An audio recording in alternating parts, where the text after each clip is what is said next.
શ્વાનને નિર્દયતાથી મારનારને જીવદયા પ્રેમીઓએ એનિમલ ક્રુઅલ્ટીના કાયદાઓની આપી સમજણ.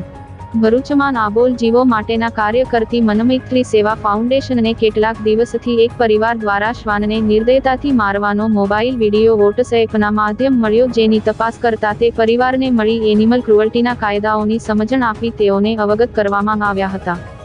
મનમૈત્રી સેવા ફાઉન્ડેશનના હેલ્પલાઇન નંબર ઉપર છેલ્લા એક અઠવાડિયાથી વોટ્સએપના માધ્યમથી એક ગલુડિયાને રોજ અમાનવીય રીતે મારવાનો વિડીયો આવતો હતો, જેની સંસ્થા દ્વારા તપાસ કરવામાં આવતા તે નારાયણ કુંજ વિહારના હોવાનું જાણવા મળ્યું. ચીફ રેસ્ક્યુઅર એવા શીલાબેન પટેલ, રેસ્ક્યુ સહાયક રવિભાઈ કુશવાહા અને સંસ્થામાં પશુ ચિકિત્સક તરીકે ફરજ બજાવતા નીરવભાઈ બળદાણિયા સાથે જીવદયાપ્રેમી મધુબેન જૈન અને જીવદયાપ્રેમી ભાવિન દેસાઈ ઘટનાસ્થળ પર પહોંચી શ્વાન પર અમાનવીય અત્યાચાર કરનારને એનિમલ ક્રુઅલ્ટીના કાયદાઓથી અવગત કરવામાં આવ્યા હતા.